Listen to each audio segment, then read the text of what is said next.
I'm just gonna. Okay, in 10 minutes maybe. Is it 10 minutes or 10 seconds? Oh yeah, that's good point. Cool. Thanks, Eunice.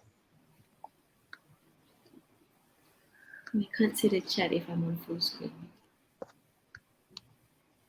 10 seconds.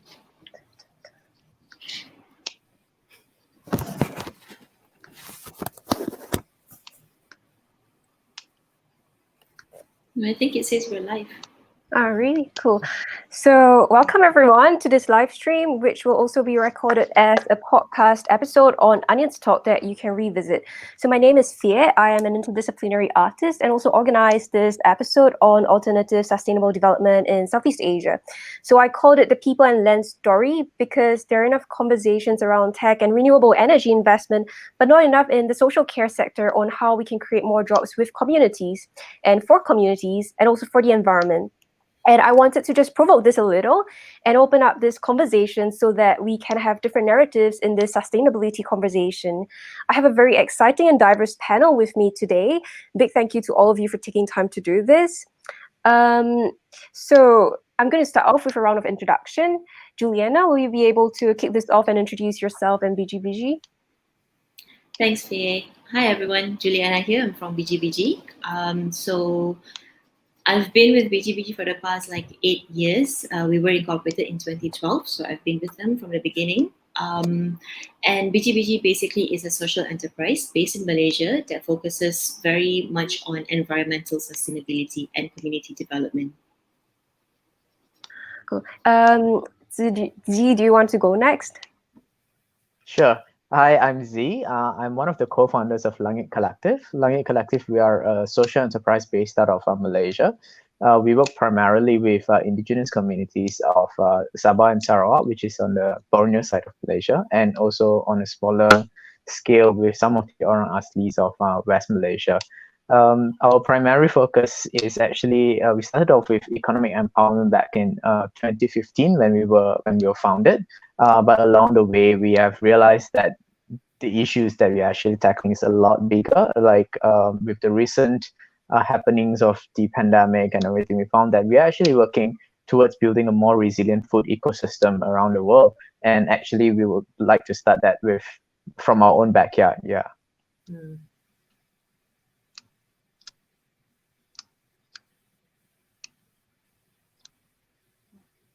Last but not least, Christy. Sorry, I didn't realize I was on mute.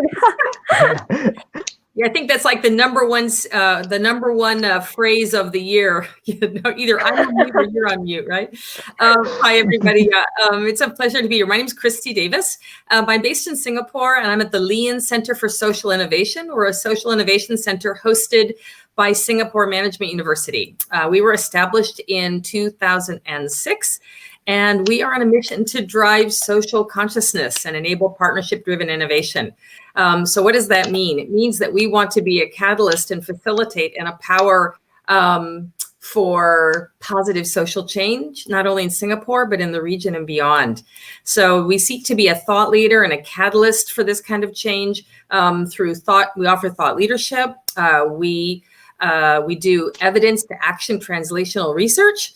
Which means we do research that's applied research, that the insights can be, the evidence-based insights can be put into the hands of practitioners who can do something with it to actually bring about change. And we have a wide variety of capacity building programs that we work with all of the sectors, public, private, and social sectors. We also have a couple of really cool platforms. One is Social Space. It's a digital social innovation magazine, socialspacemag.org, which is one way that we try to amplify impact of change makers around the region by giving voice and empowering and enabling all of these amazing socially conscious individuals like Juliana and Z right here to basically find each other, collaborate, share their stories, and learn together. So it's great to be here. Thanks, Bea. Awesome.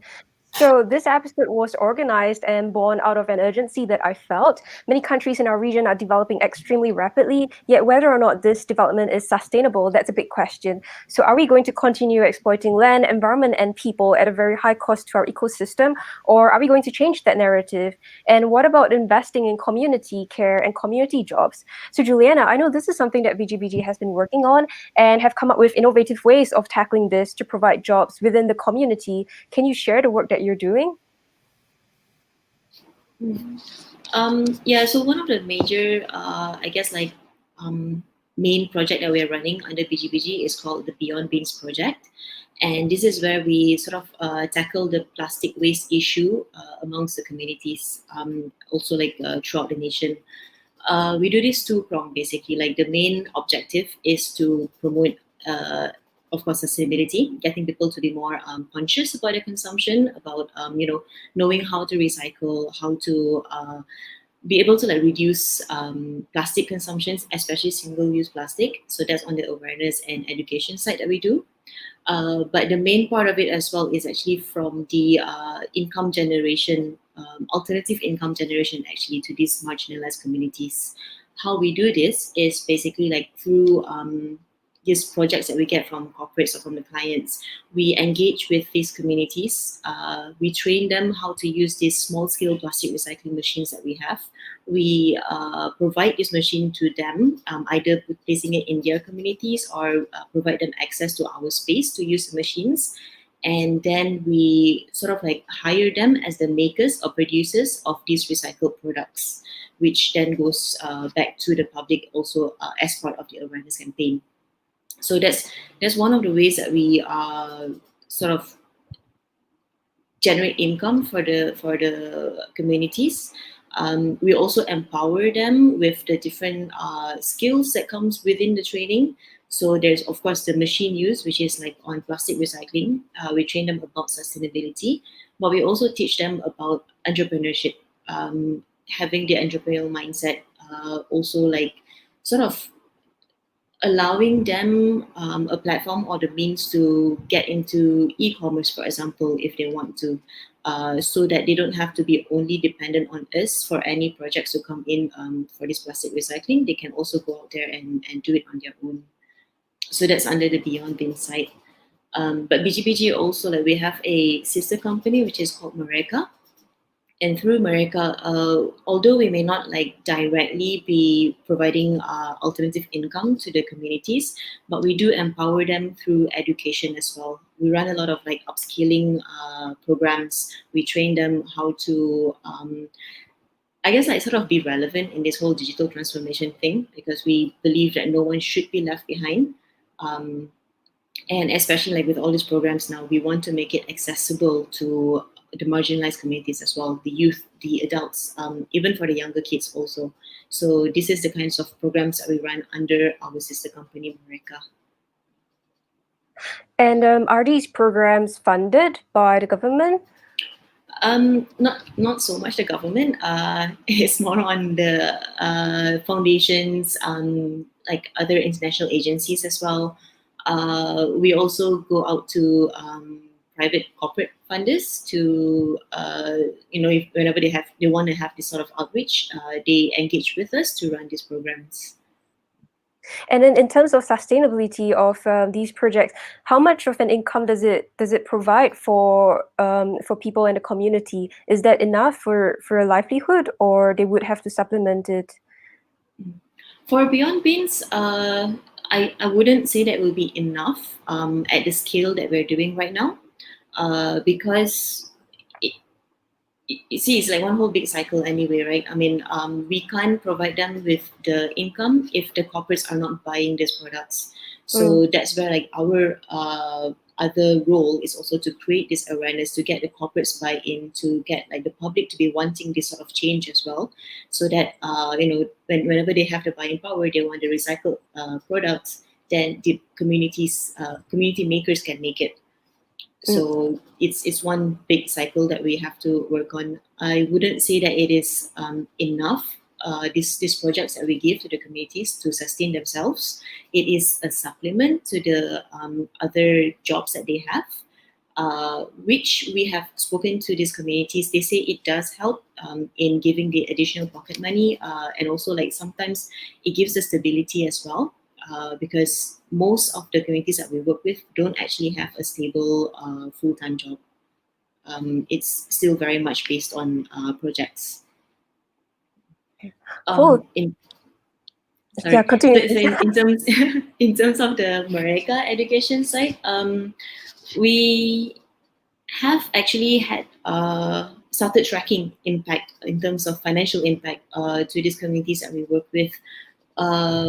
We don't have data that is published yet, but we have sufficient info to say that they have actually sort of like been able to fully sustain themselves based on whatever trainings and learnings that they have gotten through our programs. Thank you. Another thing that I want to talk about is fruit production. So the transformative power of regeneration work, for example, regenerative restorative agriculture in Southeast Asia, is potentially a huge and sustainable alternative of achieving economic growth. And sustainable growth can provide jobs for more people while restoring and regenerating the ecosystem. Z, can you share more about your work at Langit Collective? Is it Langit or Langit? The word it's a Malay word. Yeah, It's called langit, and apparently it shares the similar roots with Philippines. It apparently means the same thing too. Langit in the Malay language means the sky, and in the Philippines it means the heaven. There's a soppy story behind why we call langit, but I will not get into that. But basically, what we did, or how we sort of stumbled into this whole social enterprise was not by design, but in 2013, when I actually left Singapore and came back to Malaysia, I started working with a nonprofit, going into rural villages in Sabah and Sarawak primarily to actually build infrastructure projects. And it was there was a very specific mandate for the organization. But a few years into it, we felt that yes, while we were building water systems for villages that had no access to basic infrastructure or any facilities, there was always a nagging question of where's next? And that question was always in the backs of our mind, but there wasn't really a very clear answer to it. And it sort of came a bit clearer in 2015 when we were in the highlands of Lawas. So it's basically at the confluence of Sabah, Sarawak, Kalimantan, and Brunei. So we are in the highlands, about 800 meters above sea level. And when we were building the water projects for the communities there, we found that they have plenty of rice. And they have different types of rice that we have never seen, that we have never tasted, that we never knew existed basically in Malaysia. And that sort of sparked the idea, like if they are already producing good quality stuff and in abundance, mind you, so they're mainly subsistence farmers, mainly planting for their own consumption, so much so that they can't finish it and they are feeding it to their livestock. We thought that something is really wrong here. Like you have a really good product, you are already producing in abundance. Why is it that you're not able to gain an economic income out of that?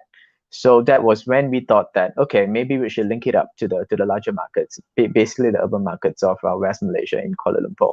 So that's how we started. And it was also true that we found that a lot of the indigenous communities that we have been working with for the past few years, when I was in the nonprofit, they were mainly subsistence farmers, and they were actually producing enough to actually support themselves and in abundance, but they were still not able to sort of get into the system. I mean, to give you a rough idea of what we're talking about, like 75% of agricultural land in Malaysia is actually farmed by about 1 million smallholder farmers.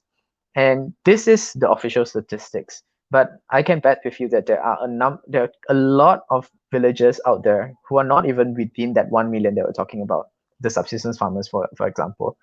But UN has also published figures saying that 65% of households that are in the poverty bracket are actually in the agriculture, fisheries, and forestry industry. So we are seeing this very disproportionate problem where people who are producing most of our food are actually the poorest in the country, at least for Malaysia's case. But But when you are on the ground, like, because we spend a lot of our time in the villages, very inaccessible places where tourists will probably never be able to get to, because to get to these villages, there are basically no roads. Sometimes you have to be on a boat for 3-4 hours from the nearest town, or for example, the villages where we are getting our rice from, it's only connected by a dirt trail. And if you don't have a 4-wheel drive, you don't have like amazing driving skills, you don't get there. And if you don't know anyone from there, you don't get there either. So basically, we're talking about a whole community that is sort of out of the system. It's sort of like they have lived on their own. They have been able to provide for themselves by leveraging or whatever that the environment around them is being able to provide for them, and still thrive in terms of food. And I can draw a very concrete example, especially this year when we are in, well, I currently am in Kuala Lumpur. And when we had that sort of like a more strict lockdown, like in March, we were a bit worried about where we're going to get our food from. And there were suddenly questions about our food sufficiency, whether we have enough rice, because Vietnam wasn't exporting, and then Thailand was having some problems exporting, and then most of our rice in Malaysia, it's imported. So we were worried for our own food. But when I contacted our farmers in the village, they were like, we're fine. Like, we have plenty of rice. We'll be able to last for 2-3 years, and we'll still be able to go to the fields and plant, and we'll survive indefinitely. And that sort of really struck us hard, that in this climate of crisis, they're actually the most resilient. Like, if you're talking about food sufficiency and being able to continue, because we are so much entrenched into the whole larger food ecosystem that we suddenly realize it's not so resilient after all. Whereas they are fine. They're absolutely fine. And over the years, I have also gone to the ground to farm with them, and their brand of agriculture, it's very shocking to me. I did not come from the agriculture background. I was an actuary. So going into the village and going into agriculture with no biases was very helpful, because we don't judge like, oh, you are too traditional, you are too low tech, you are too low yield. That's sort of like the stereotype that everybody has, especially if you're not, especially if you're from, or even if you're not from the agriculture industry, that these little farmers, they can't produce anything, like they're not using machineries, they're not using fertilizers, they're not using pesticides, so they're not able to produce much, and you just brush them off. But when we went down and without any biases, we realized that it's not true. And the reason why there is a lot of bias is because there's basically no data. Because when we went to the ground, the only reliable data available was actually the electoral roll. And that's it. You basically, nobody knows how many farmers are there, how large of an area they're farming on, what's the kind of yield that they're getting. Nobody knows. Nobody has an idea. And we spent two years plus, almost 3 years, in the village ourselves to collect this data. So we actually had to map out the whole area, because prior to that, nobody has like a full-blown map of the area. They had no idea how big the paddy fields are. And since they were planting for themselves, they just knew that they had too much to consume anyway. So they're not so bothered about, whether I'm getting like 1 ton per acre or 1.5 tons per acre. It doesn't matter to them. Like, I just have more than what I can consume. But it matters to us, because when we started doing that, we sort of had to know like what's the kind of like supply limit that we're talking about, because we were bringing this excess that they were not consuming out to the market. And for us as an organization, we had to know like where's the limit. And then we found out that they, without any inputs, traditional methods, without any inputs, they were actually getting the average yield of the Malaysian rice industry. But bear in mind, this average that's being calculated, it's with full input, with mechanization, and with all your fertilizers and everything thrown in. Whereas for our farmers, we are getting similar yields, and it's purely organic. We don't even have to put anything into the field. So then we went back, and then as we found that, oh, they actually have their own system, and these are systems that will pass down for generations.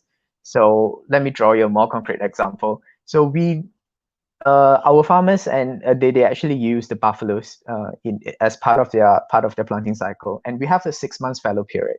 So people would think that, oh, like the traditional conventional view is that you have to use a buffalo to actually till your paddy fields before you actually transplant, and all these very technical terms. But then we found out they have never tilled their land, never, like for decades, because it's just too labor intensive, and they don't actually need it, because their method of just letting the buffaloes roam free after they harvest actually lets the buffalo turn the soil like on their own while they were frolicking in the mud.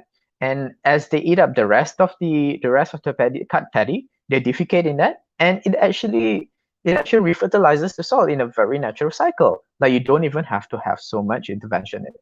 So that's where we found, okay, I think we have something here. They are already practicing regenerative agriculture. It's not some new science, new technology that came from the West. They have been practicing this for many, many, many decades and for generations, and it has served them well. But the problem comes, and we are at this juncture right now, where the Department of Agriculture or some high-tech agriculture company comes in and say, no, you have to use this, and then you start giving them inputs, then bringing them this mechanizations, and then it destroys the cycle, and you create that dependency in a very, very disempowering form. Yeah, so that's sorry, I went a little bit too long there, but yeah, that's my No, take. thank you. Yeah, thank you for sharing that, because this is a very important point. So if you allow me to share my experiences. So before I came back to Singapore end of August, I was actually kind of stuck in Canada during COVID for 6 months. So I was working volunteering in organic farms. And it's very interesting from a different point of view, from a Western perspective, right? You have all of these large scale farming, and they were mostly growing, farming singular crops, so like wheat, for example, or cornfields, just large spreads of it. And then it completely destroys the ecosystem because there is no diversity in the crops. And the stuff that they were using, the pesticides, the fertilizers, all the chemicals that goes into the soil, it completely degrades the quality of the soil and the health of the entire ecosystem of the area. And because it's been done for so long, and you've got a massive corn industry in North America, it's almost really difficult to try and subvert that, and then they're kind of stuck in the system where you see the ecosystem and nature, it's just constantly degrading over the year. Quality of soil just goes down each year, and people are just pumping in chemicals because there are so many big companies, production companies that produces these fertilizers, these chemicals. And then and also the point of heritage rice, right? Like these rice that traditionally grow in those areas. In Canada, when I was working in an organic farm, they were told they actually grow heritage grains, and I didn't realize how important that was, because that kind of preserves that diversity that was traditionally in that area, and then that would contribute to actually the entire ecosystem in terms of the insects, the animals, etc. And even like tilling the soil and all these mechanical interventions, they're actually not healthy for the soil. And we don't think about all of these enough holistically. And this is something that I'm glad you brought up, because I spent quite a number of years in Europe, and then I was in North America, and there is always this predominant dominant Western narrative into how we should do things and that. But then when we look at indigenous wisdom or the ways that people have traditionally been doing things, which actually is in symbiosis with nature, and then we reflect on these current practices where you have big companies that are coming in to sell products, or building on like science or technology and saying that you have to do things this way, that way, and then it builds that sort of reliance on machines that are not actually necessary. And then that's also additional energy that is needed, and we are in a climate crisis right now where energy is a huge problem, right? How are we going to feed the energy that is needed in the entire world? Like, is nuclear power the solution? Are renewable energies enough to actually supply the energy that we need? And I don't feel like we're talking about this enough. So I'm really glad that you pointed this out. And also, one more point was that you mentioned building resilience in the food ecosystem around the world. What do you mean by that? So I think there is a change of narrative that's very much needed, especially in agriculture. So as what you mentioned, we talk about, well, the big the big term is big ag, right? Big agriculture. And you realize the only singular metric that matters to big ag, it's production yield. And when you base everything on yield, everything, it's almost like where you have the capitalistic system where profit is everything, right? So this is the analogous form for agriculture. And when you talk about just yield, you realize that actually if you really look into that, if you look into the globe as a whole, do we really have not enough food? Is it really a production problem or is it really a distribution problem? And once you get to that point where you realize that actually we do have enough food, then we haven't even gone into the nitty-gritty of whether you are going to have enough nutrition. Just because you are eating a lot of food does not mean that you're getting the right nutrition. So this narrative it's very, very damaging. And this is what I saw from our farmers, that they don't, because they are not bothered about how much they're getting, because they're getting more than enough. So well, if you ask any Asian cultures, rice is a huge part of their diet. But how many of us can actually tell you what are the different types of rice are there? So like you said, you have heritage grains, and then, like with wheat. I mean, we're not so familiar with wheat, but there's sort of a revival in North America about wheat. You have your einkorn, you have your red 5 and all those. But you ask any Asians about rice, and they won't be able to tell you that. They can tell you that basmati come from India, jasmine rice come from Thailand, and then pearl rice come from Japan. But that's sort of that extent. But just within our village, we have more than 30 varieties of alum rice, and our farmers can tell you that this rice, I mean, for white rice, for example, we have 5 different types, like ranging from small grains, short grains, medium grains, to long grains, and then this is good for to be made into like a congee. This is good for like just rice. This is good to be made into like a kueh, like a dessert. So they're connoisseurs of rice. I mean, they know everything because this is what they have, and they plant all this. Like they probably have 7 plots, and they plant this in like small quantities, but then it's enough for them, and then it's enough for them to give to their neighbors and to their children in town. So I think this narrative that we learn from them is that it's about the quality of food and not necessarily about the quantity of food. I mean, yes, the quantity has to be there, but it has to go beyond that. It has to go to that quality of it. And I think that is sort of what we mean by talking about the ecosystem, the food ecosystem. Like, why are we so just caught up with just about how much we are producing, but not so much as how good are we producing? I think that is the kind of more sustainable food that we should be talking about. Yeah.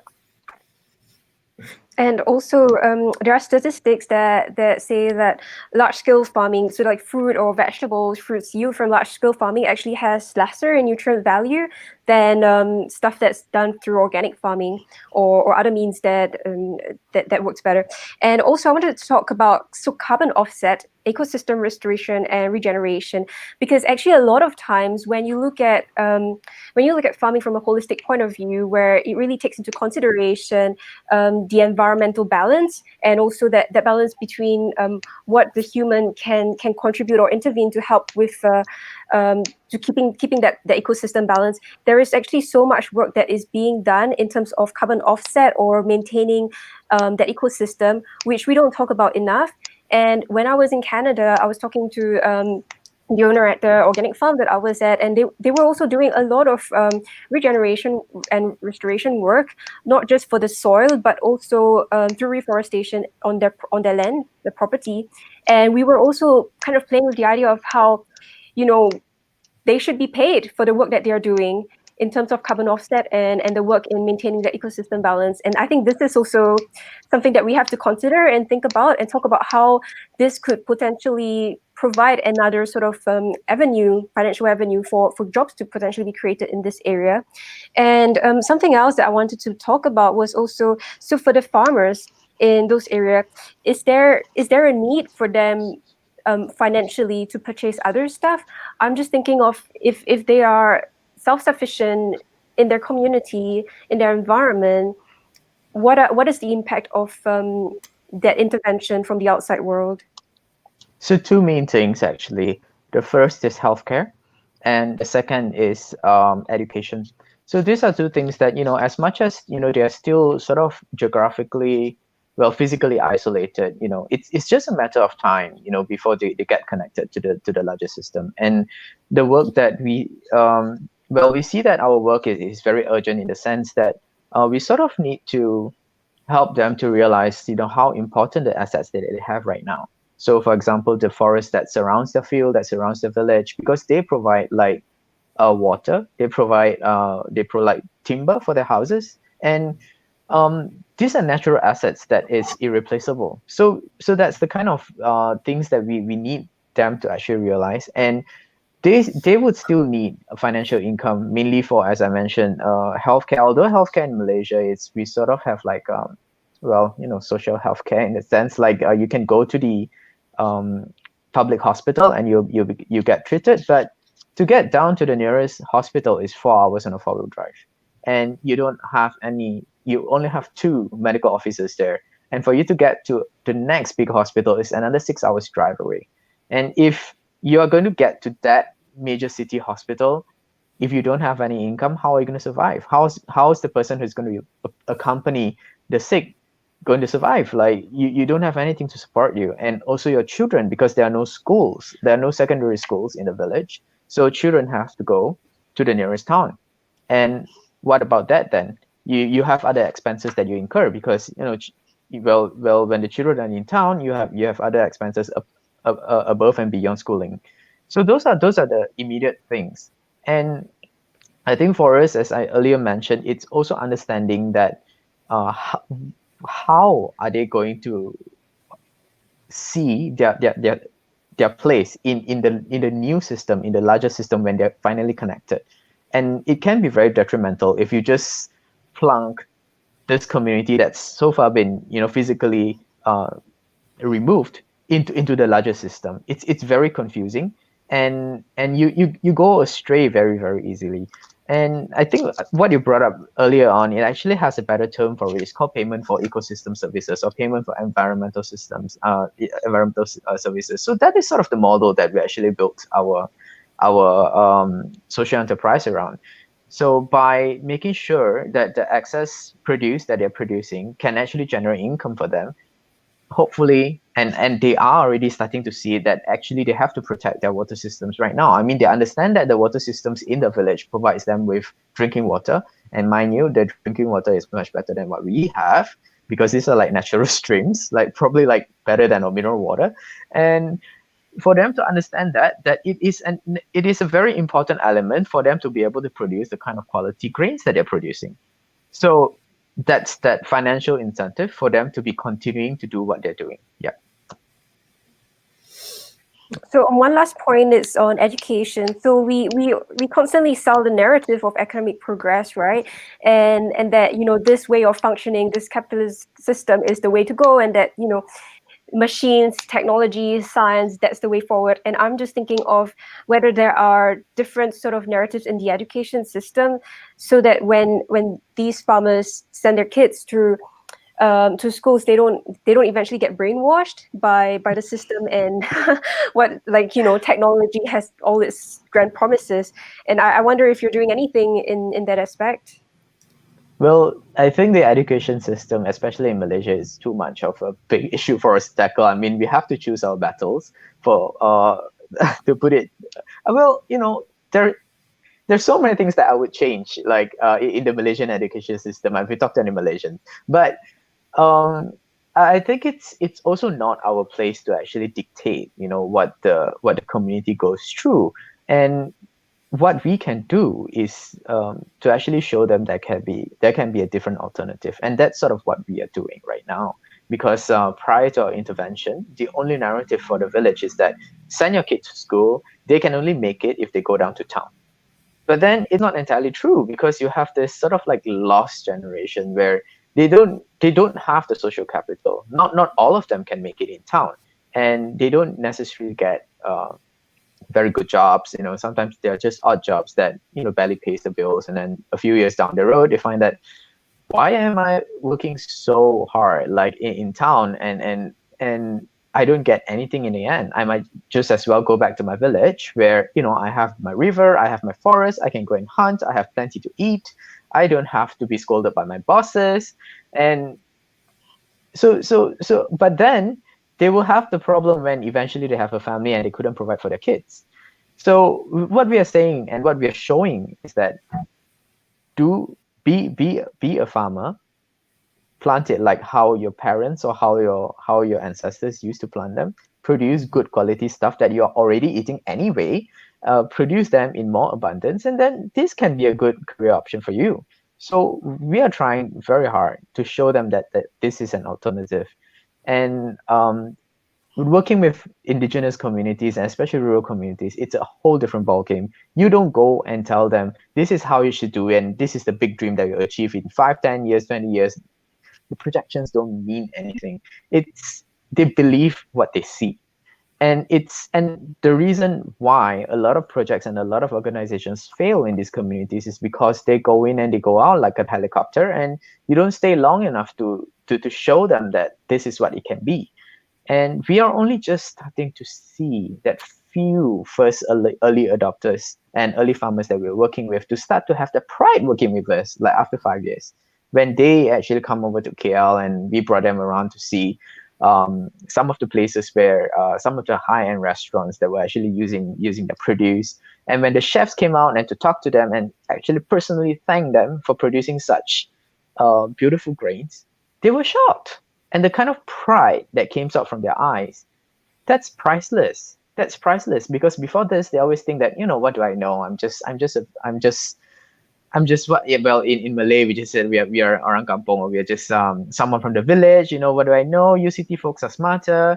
So, and they wouldn't be able to imagine that what they're producing can go right to the very top in town and being treasured that way. And that brings back the pride. But also something to see it in terms of a different perspective and narrative is that there is no shame in being a farmer. There is so much that they're doing on the ground for the ecosystem than we ever will living in a city. And, I grew up with this narrative, the story that, you should work hard so that you study hard, you get a good education, you get a good job in the city so that you don't have to work so hard in a farm like your parents or grandparents have done. But what is wrong with working on farms? Like in North America, there is sort of like a change, especially with COVID, that people are looking into eco villages, people are looking into going back into sort of like communities and out in spaces where there is land, where there is nature, because you see that disconnect and there isn't that food resilience. If you are living in a city, the moment that your food supply is cut, the moment that there is an import, the moment that your supermarket doesn't have stock, that's it. What do you eat? Like there aren't even that many trees in Singapore, so that's actually a huge worry, much more than whatever water that's going to flood us potentially.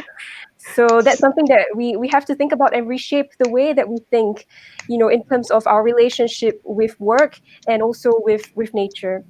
So on this point, yeah, just to tap on what you said, I think the irony is so ironic, right?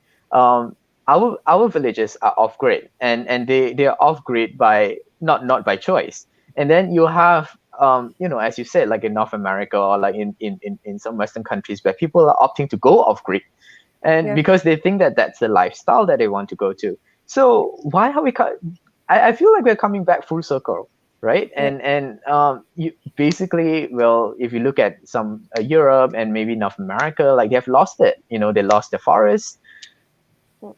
Everything was gone. Like and now they're finding that it's so precious that they're trying to rebuild it back. Whereas we here, at least in Malaysia, we have if not the second oldest rainforest in the world, and we are chopping them down for for quick buck, because if the forest stays there, it doesn't contribute to the GDP. But the moment a chainsaw goes through it and it falls and it gets exported, like our GDP just shoots up. So as it goes back to the same narrative they're talking about. Like, what about this forest? Why is it that they're not accorded any economic value? So that is, I guess, a question that probably Christy will be able to shed some light on. Yeah, actually, I'll chime in. Actually, I'm going to start in a totally different place than I thought I was going to start, though, just based on the conversation that's just transpired. But I think something I just want to put out there that we can chat about in a minute, because we just at Lien Center we're just starting this new kind of campaign called #CurbYourConsumption, and it's all about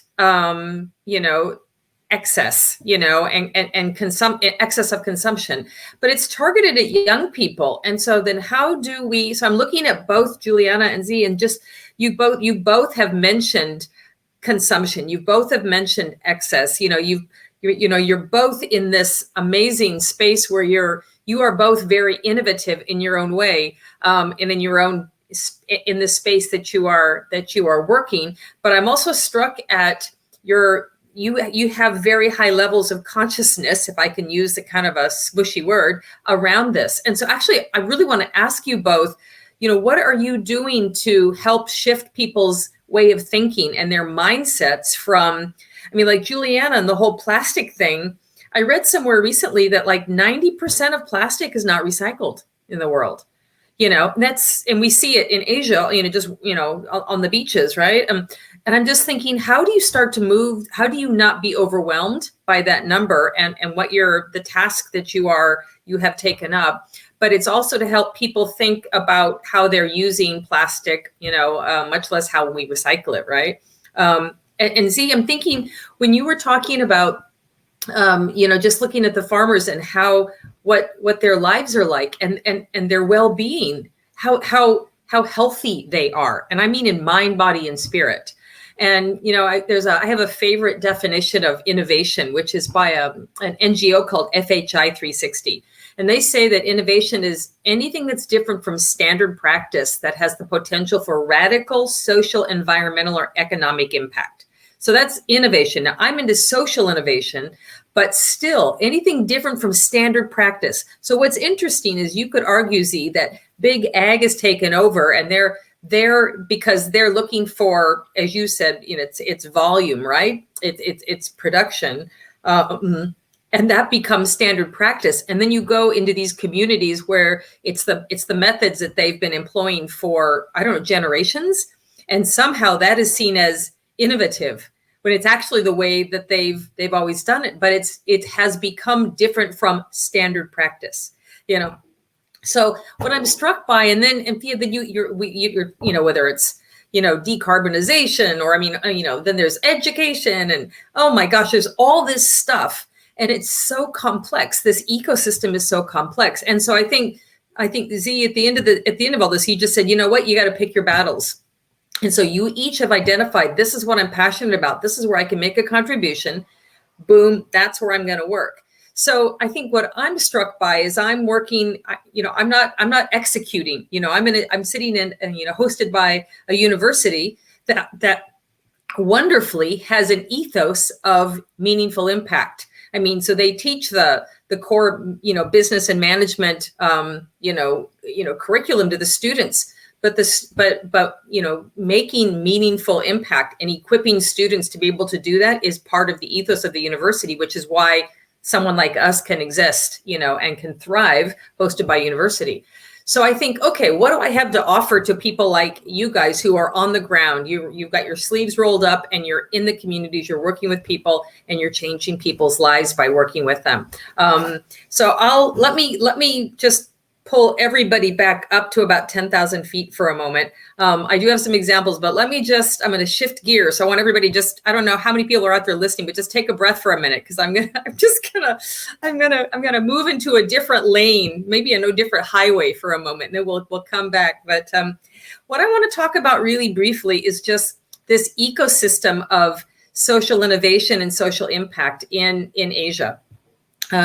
So the first is just, I want us to be, encouraged, actually, that the current state, there's a lot happening. Sorry, I've made some notes. I'm just going to be kind of looking up and down, but I think let's just take the last year in particular, because it's so dramatic with COVID. We're seeing, from our vantage point regionally, more collaboration and interconnected networks being built than ever before. And so it doesn't matter if you're exactly in the same technical space, what we're finding is that, we have complementary strengths and resources, and that organizations are finding each other. And there's a number of collectives that are helping. So I'm thinking, I'll throw some names out there, and I can share this stuff later, but Impact Collective, TBN Asia, AVPN. I mean, there's some ASEAN related networks. There are collectives, alliances, networks, both formal and informal, and their whole purpose is to increase collaboration and to be intentionally connect individuals across this social impact ecosystem.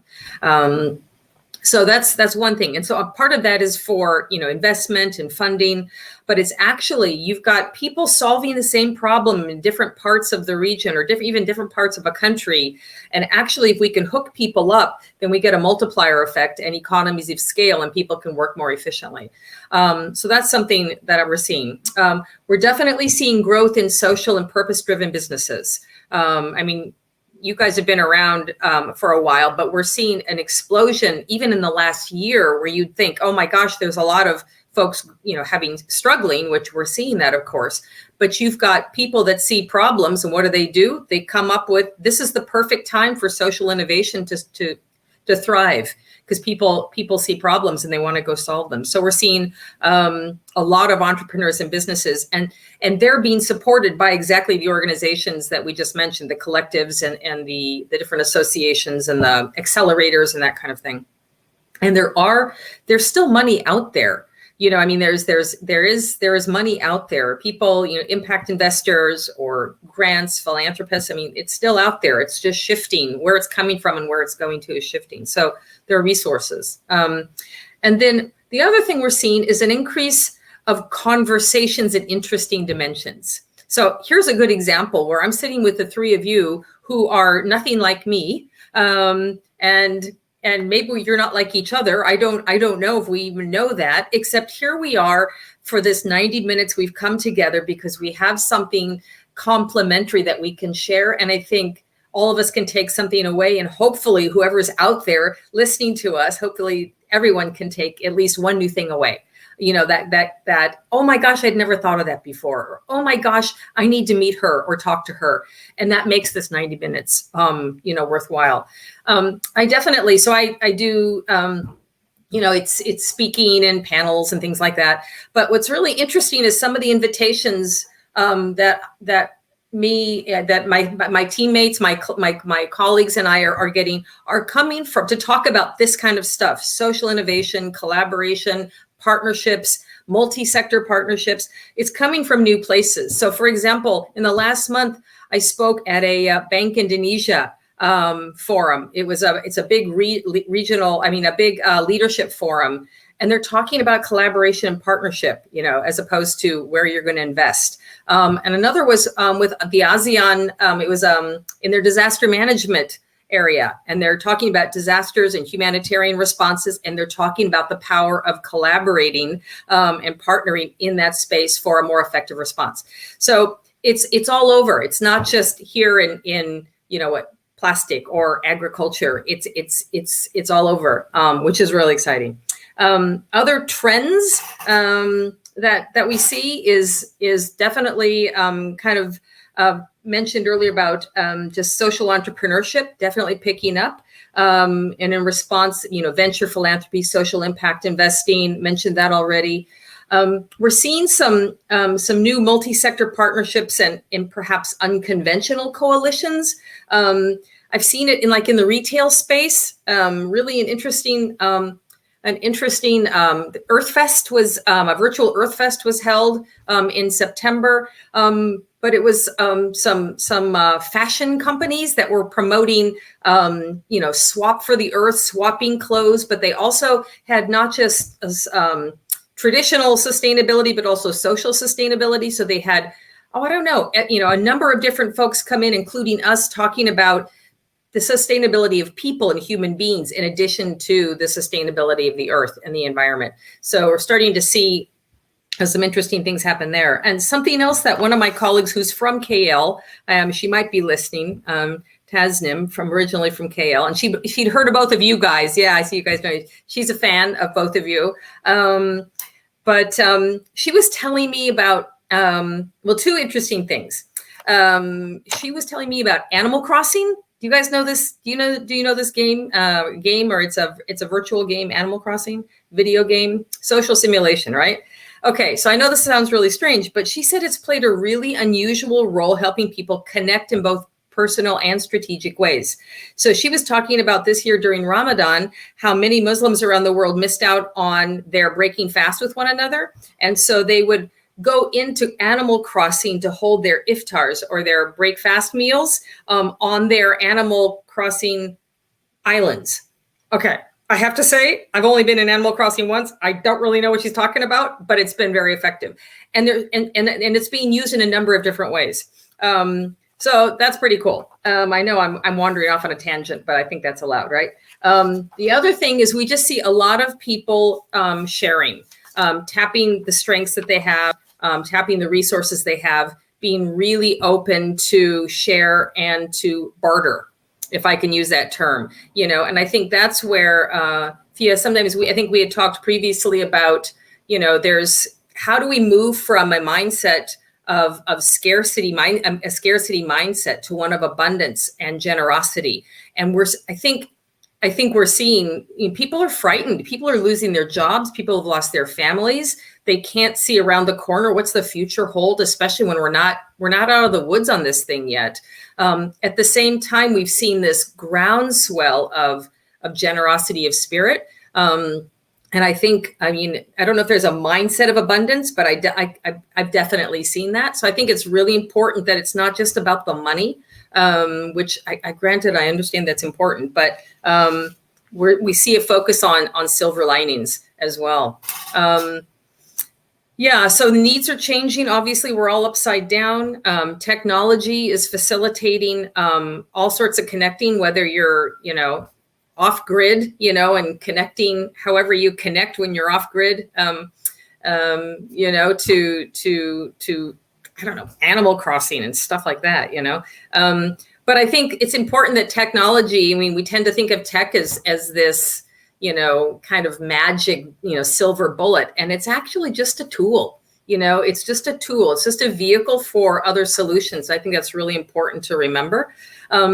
But it's allowing us to do things like there's a company in Indonesia called Dana. You guys it's a fintech company. So I think it's like the third largest wallet in Indonesia. But they're out in the countryside delivering really inclusive financial service solutions, especially teaching women in rural areas, financial literacy. So, and just enabling them to have access, to funds and financing. So that's cool. So I guess the last thing I'll mention, and then I'll also, I think I probably trumped your time, but now that I have the talking stick, you can see I'm holding very tightly to it. I think it's back to something that we were just talking about, which is the need to strengthen and encourage one another. And I just love your stories, Julianne and Z, because it's, that's exactly what you're doing with the people that you're working with, whether it's your colleagues or whether it's the people that you're serving. And I think without the heart, we can't innovate, grow, and thrive. And so we need to be generative of our spirits and generative of our resources of all kinds. And that's not just, we all bring value. It's just in different ways. So some of us have funds, and that's great, and bring your funds. But others of us have, talent and skill and networks and friends and access to communities that someone else doesn't. And somebody just knows a guy that can help, So I think that's really important to be proactive and intentional and reaching out across traditional borders and sectors to partner with people that are not like ourselves. We're seeing a lot of multi-generational work. I'm getting reverse mentored by people that are, young enough to be my kids. But I'm working with people that are old enough to be my grandmother, So I think it's breaking down barriers, not just laterally, but also kind of vertically in a sense, which is quite exciting. So then the last thing I'll say, and then I know I want to ask questions of you guys too. And that is, so is there a silver lining here? And I want to quote something that one of the members of parliament, a former member of parliament here in Singapore, had mentioned. And this was in response to, we were talking about the foreign worker situation, where the pandemic hit the dormitories, the migrant worker dormitories here in Singapore, and it was really bad for a while. But there was a groundswell of response, and people started to really look at these gentlemen that are here in Singapore building Singapore, and realizing this is humanity. You know, these are people just like us with hopes and dreams and families. And she said, a silver lining is that the pandemic has caused things once invisible to be visible, which provides opportunities for all of us to reach out and care for one another. And so that's, I think, what you guys are doing with the work that you're doing in your respective domains, and that we love to talk about and share and amplify these kinds of stories so that more people can feel hopeful, as opposed to, hopeful in addition to being overwhelmed perhaps by the complexity of the world, and everything therein. All right, I'll take a breath. Christy, before you move on and shoot off other questions, I have questions for you. So like you mentioned, Impact Collective and all of these impact funding spaces, and I want to ask, how is funding given? What is it that they look at? Is it based on metrics of profit, or like how do they look at things differently? Because also you mentioned there are different kinds of value, right? And I've been reading up on regenerative principles in Charles Eisenstein's works, and it's also talking about how there are different kinds of value, be it in the arts, ecology, or spirituality, and there are so many diversity and plurality in it, but then yet in this financial system all we see is financial value. And how can we expand that? How can we transition towards something different that recognizes all of these different values that's intrinsic in society? And how can funders play a role in helping to shape that transition? Yeah, no. I mean, it's a really interesting question, and I would actually open it up to Juliana and Z as well, because you guys may have pitched and received funding yourselves.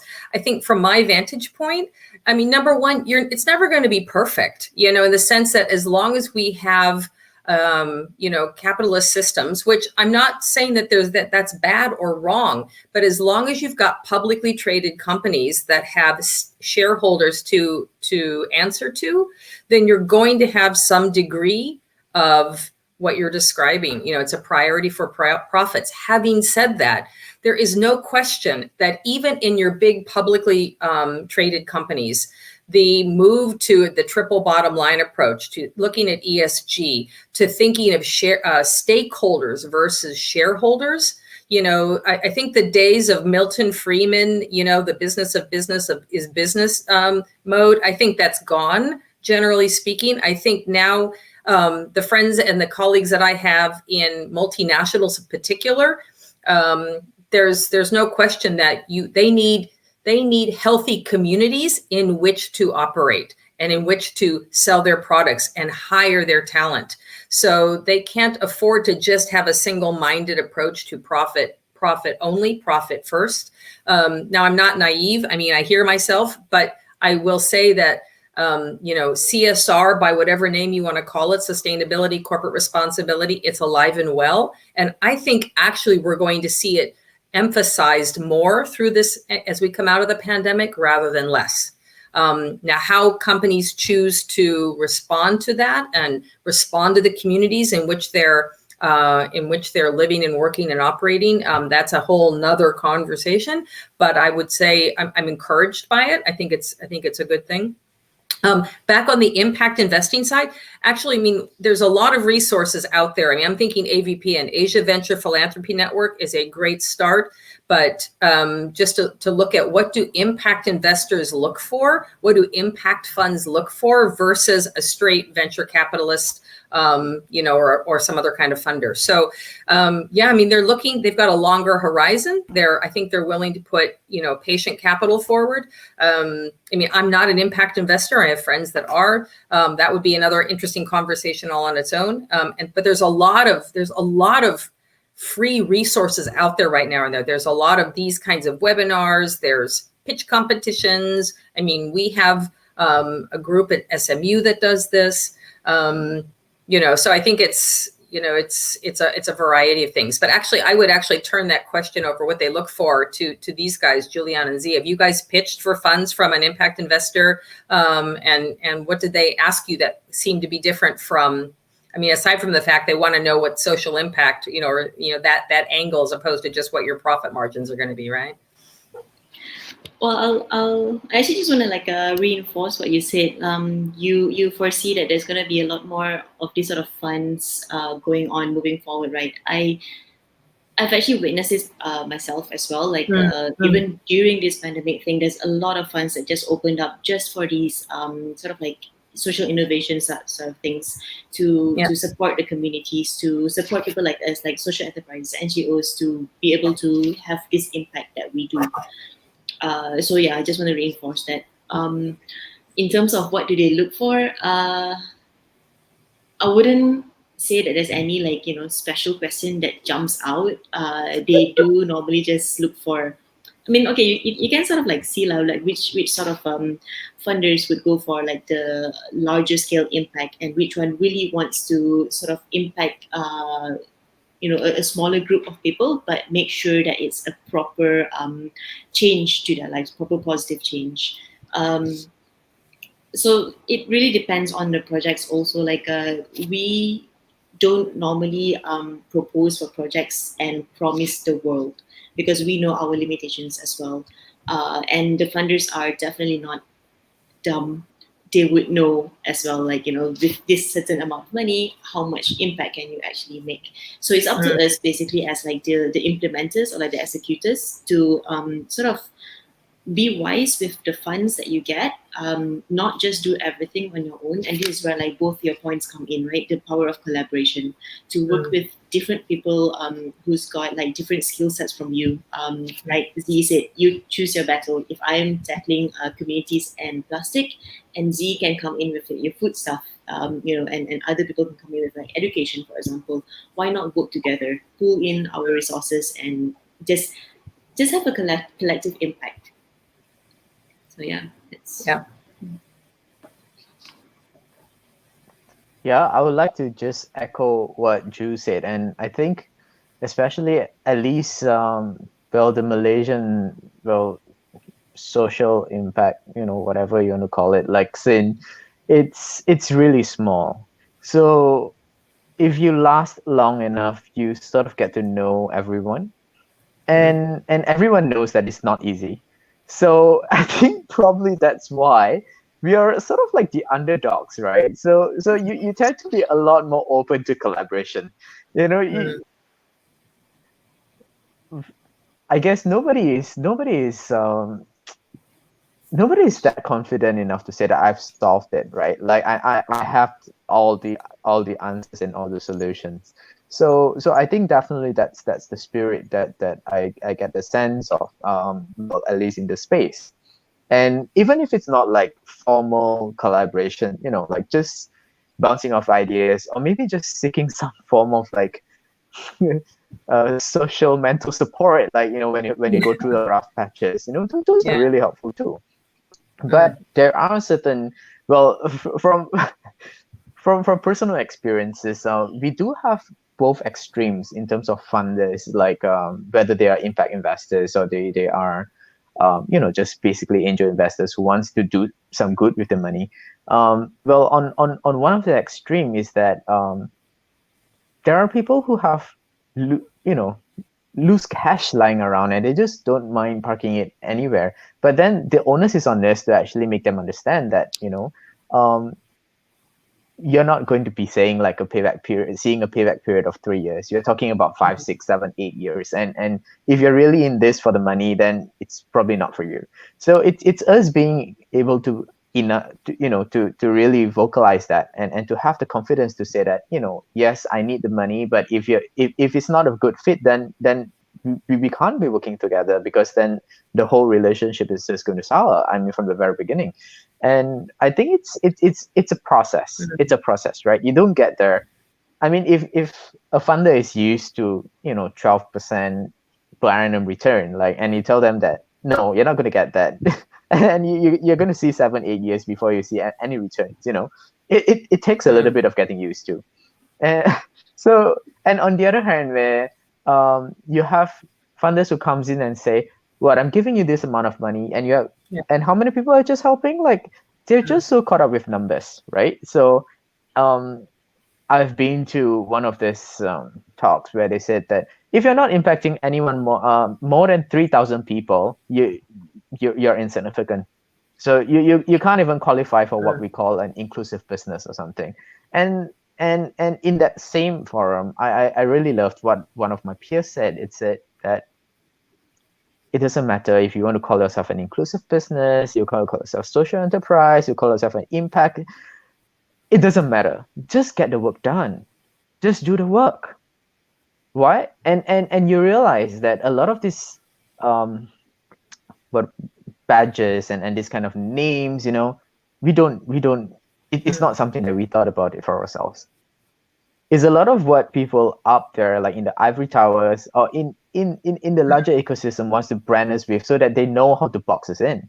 And when we don't fall into boxes, they get frustrated. So then what? And I guess it's not about us complaining about it, but it's just about us charting our own narrative and not get so caught up with those things, and work with people who have the same values, who can understand the value of the work that we are trying to do, or at least understand that bigger picture that we are trying to achieve.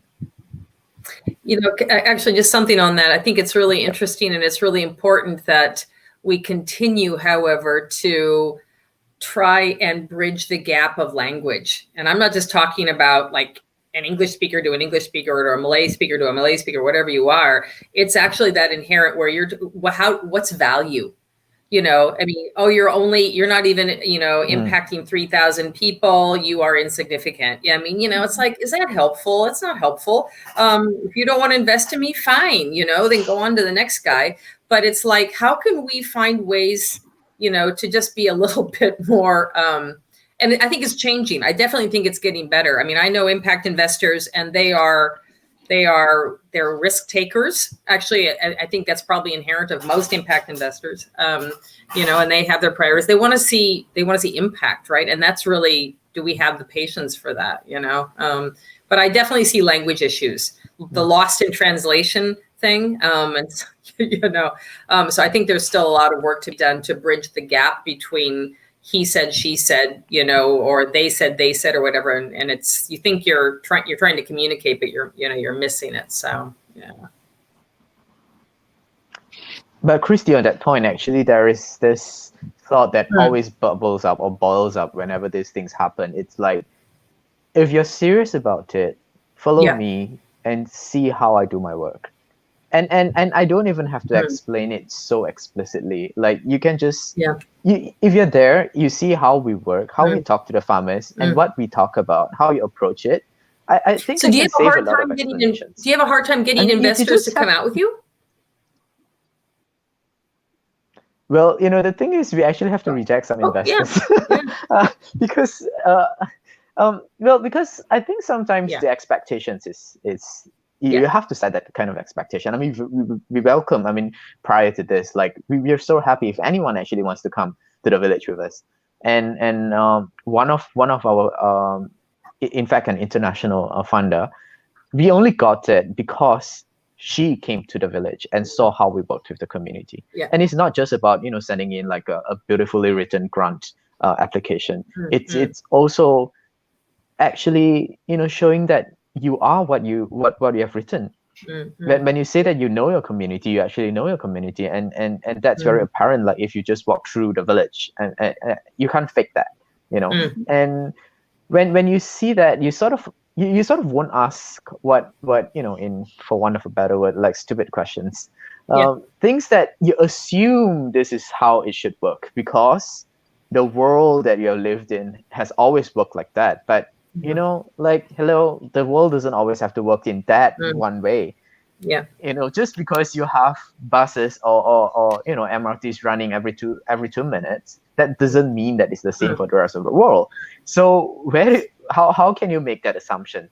And if someone were to just go onto the ground and just come with us, a lot of questions would just be answered. Like we don't even have to try to answer them. Completely So agree. with that, and I think it's the same. Like with Ju, I'm sure, like if someone visits you and see what you do, and then you probably don't have such a difficult time to explain to them what you're trying to do or what you're trying to achieve, right? Yeah, that's so true though. I mean, like, but a lot of our funders are actually through corporate partnerships. So our clients are the corporates, and they are by far the hardest to convince, and especially getting them to come to meet the communities and all that. They would only do it for a PR stunt. So so that's a different issue. But in terms of the language thing just now that you mentioned, right? Like it is our constant battle with our corporate funders to get them to understand that why they are paying a certain amount for the services that we do. They don't understand the hard work or like the artwork that comes with the production of this recycled material. For them, it's just like, oh, if I buy it off like China or something like that, it's just like 10 cents as compared to 10 ringgit to what I'm paying you. And yeah, so it's just that sort of education that we need to do with these corporates. And it's super tough because like, you speak to one person and that person may or may not get it after like, many sessions talking to you. And then they would have to convey to their superiors, and the superiors wouldn't get it because they're just thinking money, right? And going back to what Z said also, like you can bring your funders or investors to go to visit the communities, to go down to the villages, roll up their sleeves and get their hands dirty as well. But then it really is like the whole starfish effect thing. You're just doing it slowly, one by one. So I guess like at a certain point, you kind of ask yourself like, what else can you do to reach out further, have the same effect, but in lesser the time, so that this change will happen faster. Yeah. I mean, it's tricky, isn't it? Because it's, I guess, two thoughts. Let me come back to the multiple, the scale issue here in a second. But I think it's really interesting when you're describing partnering, like you're a small business. Let's just say you're a small business partnering with a multinational or corporate. So you have inherently different ways of working, and probably what you value and what you prioritize is also different. So that's one of the challenges of a partnership, where you are not a beneficiary, you are a partner, and you need to be seen that way, and vice versa. And so having those conversations at the beginning of a collaboration, which is what do we each value? What's the value that we want to take away from this collaboration together, right? And what you each value is going to be probably markedly different, from the other. But I think that's where, setting that up from the very beginning, that it's a relationship of mutual respect, and it's equitable, meaning what you each bring to the partnership, it doesn't have to be equal, but it's equitable, that everyone has an equal voice at the table, and everyone, is heard. And then everyone takes away, there's net value for all. And I think those key principles of partnering and collaboration are really, really important. And it's tough when you have what on the surface seems to be a power imbalance. The David and Goliath thing, the little guy, and then here's the big, corporate. But I think that's, especially in those cases, it's even more important to have those kinds of conversations. But I think, and that's where, when you talk about, the starfish, example, where it's, how do you scale? And actually, this was something I wanted to ask both of you. And I was thinking about, Z, when you were talking about, the food ecosystem, for example, and looking at production yield versus, is there enough food to go around in the world? Actually, there is. And we know that there is. It's just not obviously being produced in a way and distributed in a way that gets, to all the people that are hungry and need it. But there's so I guess there's two things. One is that issue is not going to go away. And especially with, we've tipped more than 50% living in urban centers. And that's only going to grow. That's going to increase. So we want those farmers to be able to stay and do things the way they have done these for generations. But how do we also address what's a very real issue in this complex system, where we have more than half of the population moving or already living in urban centers, right? And have no idea where rice comes from, for example. I'm exaggerating, but we all know the story of, the parents asking the child where the chicken comes from, and he says a supermarket, that kind of thing. So, yeah. And so I don't know how do you scale? How do you convince your partner that you have the ability as a small business to scale? And then I come back to, maybe we're defining scale and multiplier effect in the wrong way. That's a traditional definition that somehow more is better and more means you're more successful. So I would love to hear what you guys think about that. Thanks for the question, Christy. So we prefer the word spread instead of scale. So so I think what we are trying to do is that to show that there is a workable model, to show that there really is a workable model, that this has been done, and then we could replicate this into some of the other villages. We have a list of villages that we have worked with before, and it's just that we don't have the capacity to actually do the kind of work that we're doing we started with one village, and now we are in 3. And we don't find that we have enough capacity to build, within the team, to actually spread ourselves so thin. So that's why we are actually concentrating on the 3 products first. And we could almost find a specific product for a village. That's almost a given. But it's just about who is going to be there to actually do the work. So as you rightly pointed out, technology seems to be like the answer for everything going online, and then linking it up and selling it to China. That's the most successful model there is. But who's going to do that? Who is the one who is going to do that? And we have gone to some applications and some interviews, and they ask us about the same question, and what's so novel, what's so special and different about the idea, and the simple answer to that is it's not. It's about executing a very simple idea well. And I think there is really not enough recognition in that. Everyone knows what should be done, and everyone is telling everyone what should be done, but who's doing it? And what about giving people who are actually doing something a little bit more credit? And so it's just back to that question, right? So if you're not impacting 3,000 people, then you're insignificant. Yeah. So for us, like what we have done up in our 5-year, 10-year plan is actually to create substitutes for our roles in the village. So we don't, and we are not deluded. I mean, coming from the non-profit kind of idea, we are not deluded into the sense that you must find someone and then build up that village to be able to go independent by themselves.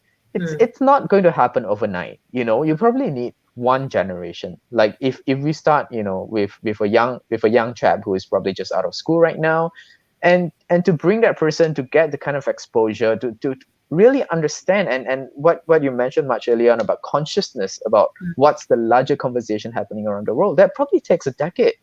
Yeah. And you are past. So why are we so deluded with one grant that's going to fund for 2 years, and you're going to be able to exit from there?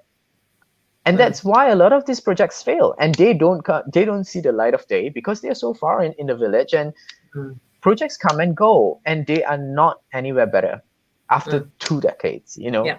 So to us, it's about really sticking to your guns, doing it well, and show them that something can be done, and then go on to the next village. Yes, we are constantly looking for people to actually replicate our roles, and if one person cannot replicate my role, then probably it's going to be split into 3 or 4. And basically the idea that the non-profits hate is about hand-holding, but we feel that it's absolutely necessary. Because what I can do and what the villagers can do, our talents are different. So I can sit here and talk to you about this large idea about larger global food ecosystem, but our farmers are great farmers.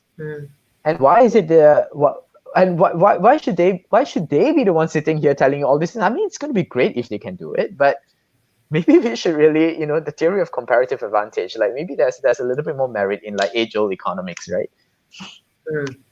Yeah.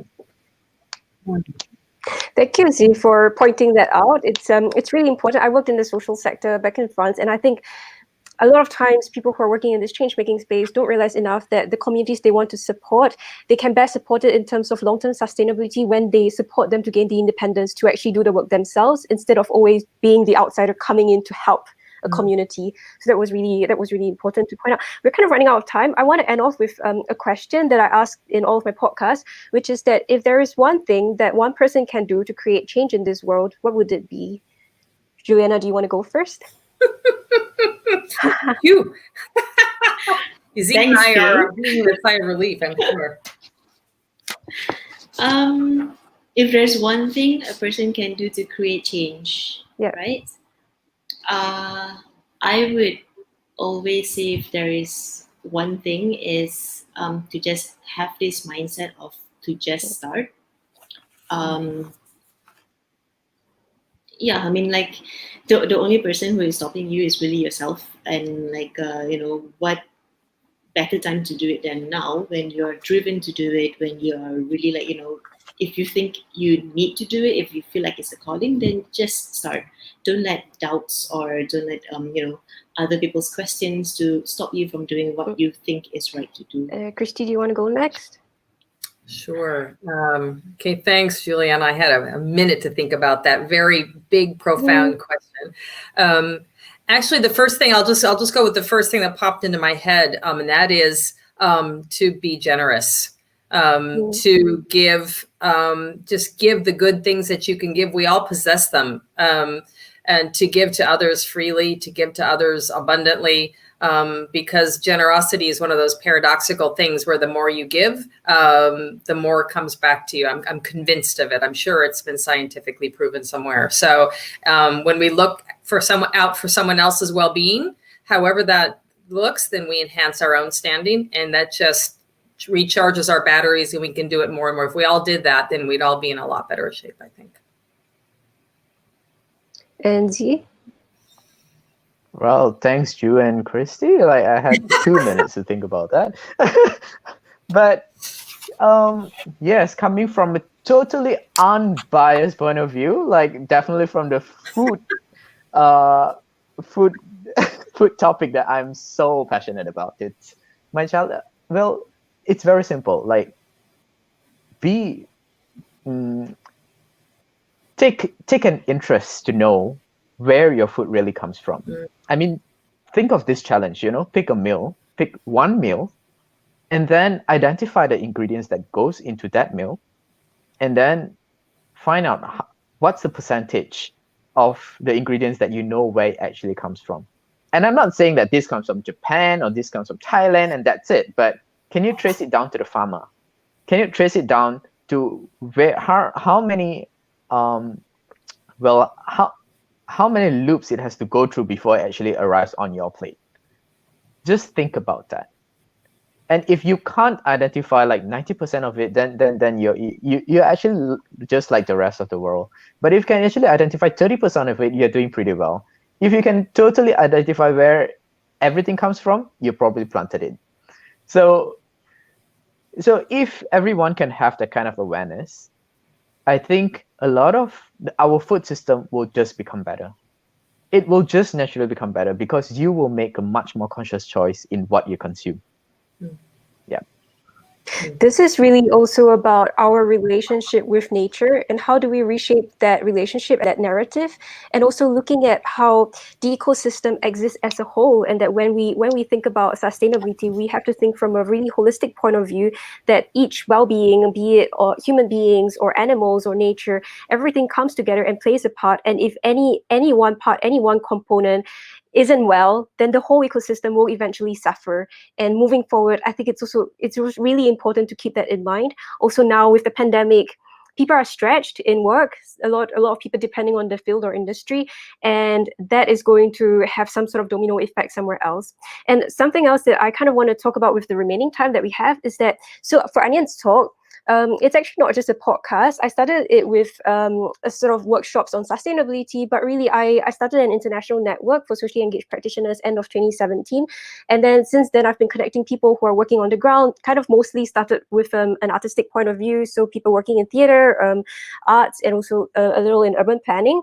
And then when I was traveling during COVID, this idea just came, like, how about doing a podcast to actually talk about all these different projects that people are doing and to connect people from there.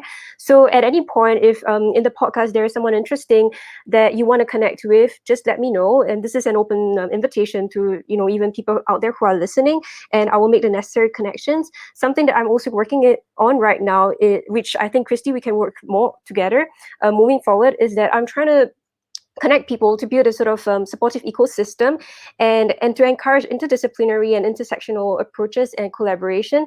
Because very much in the arts, I've been researching into change making, and it feels like we have so much in the art circle or in the artistic spaces where we are just looking at arts funding or theater work or whatever. But then we can't exist in silos if we want to solve the complexities of the issues in this world.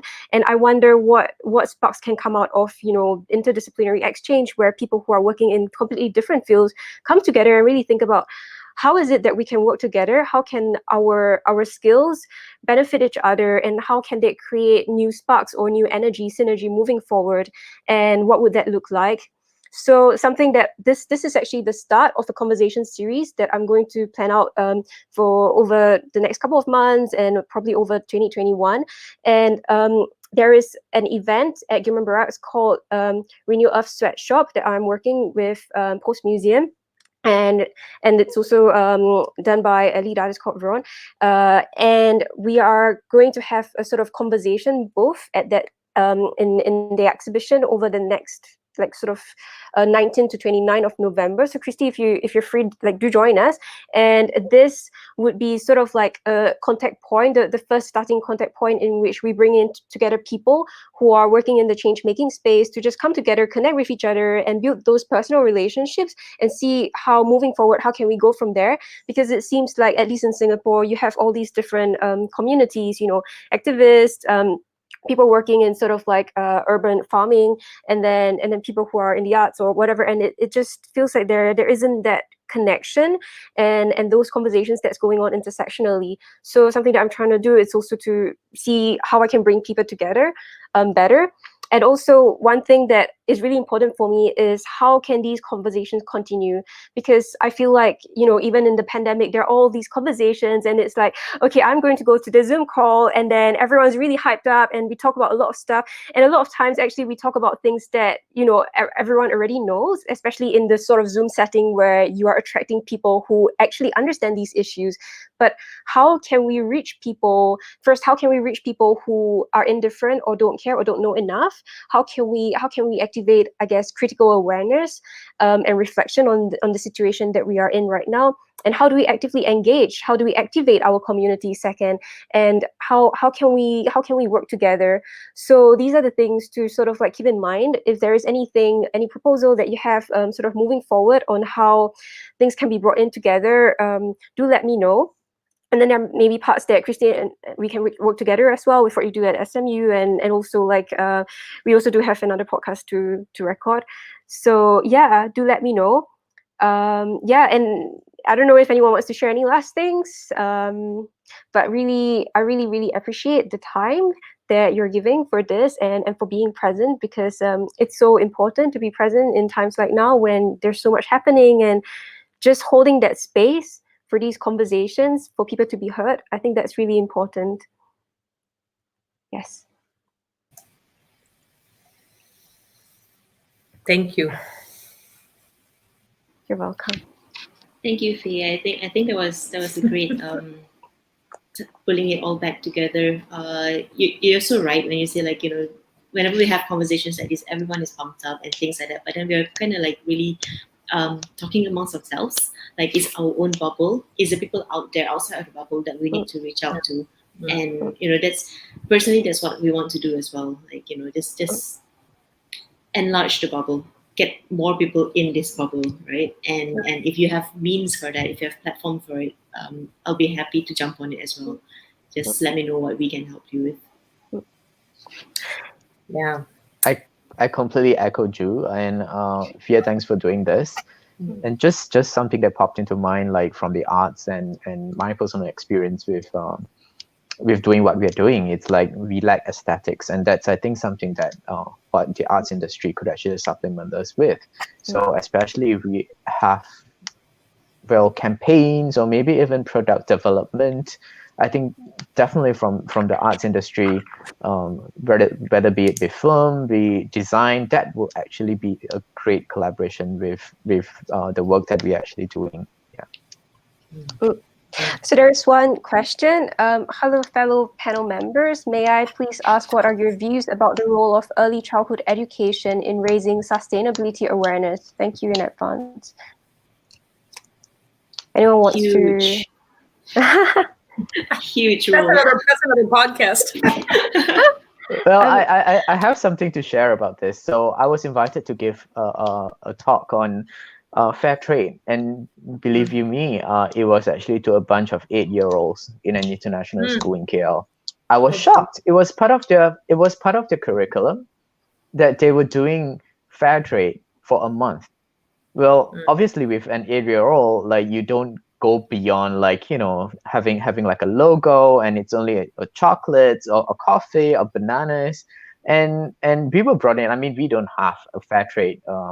We're not fair trade certified, but we actually do practice all the principles. And so the school was actually very progressive in actually inviting someone from the outside, I mean from a local community, to come and tell a local story to the local children. And I think that's helpful enough. I mean, I talked to probably 60 kids on that one morning, and if they don't understand everything that I said, they remember that, okay, we have someone who is sort of doing fair trade in Malaysia, and it's not all just about South America or Africa. So I think that little bit actually helps, and it's getting them to understand that concept from the very beginning, because we will have graduates from universities who probably don't even know what fair trade is. So it was just a very stark difference for me that I was talking about fair trade to 8-year-olds. Well, I have friends who are like my age and they have no idea like what fair trade is. But yes, but you do need to start like really, really young. I do have I do have a point. I'm going to make it fast. So when I was doing an international socially engaged art symposium in Finland, and it was incredible the education that they had. So from childcare, so like nursery education, kindergarten education, they were bringing kids out into the forest and they were teaching them the impact of the sun on the ecosystem and how everything links together. And we were going in teaching kids circular economy, which was really difficult to teach. But in the end, we invented a game to actually teach them empathy of how to care for animals. If you are deforesting an area, then these animals are going to lose their habitat, and it all affects everything. And how do you cultivate empathy in moving forward? But also on a side note, apart from early childhood education, by the time these kids are old enough to make a difference, it's too late. We need to re-educate people who are also older and to get them involved, because change always comes with discomfort, right? Like if I'm in a situation where my workplace is toxic, I know that institutionally there are a lot of issues and there are things that should be changed, but I don't want to change it because it's going to destabilize my position or put me in this uncomfortable position. I'm not going to do it. Then systemically as a whole, you see these symptoms play out, because we do need to put ourselves in an uncomfortable position to create the change that we need moving forward. Yeah, Juliana, what did you want to say? Actually related to what you're going to say as well. Like, I mean, interestingly enough, like recently, a few days ago, I was on the phone with a potential client who, unknowing to her, her kid actually went for one of the Mareka programs, which is more on upcycling and recycling in school. So she was telling me about how her kid was like super pumped up with like whatever lessons that was being shared in class. It was actually once a week we were going to the school teaching these kids about upcycling, about making your own things, about consumption and things like that. And so apparently this kid, long story short, has like sort of completely changed the family's lifestyle, right, and consumption habits. So the mom was telling me that she has now have to change whatever things in her kitchen to not have like single-use plastic, and when they go out they cannot they wouldn't be getting like bags from outside and things like that. And it was really cool, and she wanted to start a movement with other parents because of this kid's experience in school. And that's why she contacted us.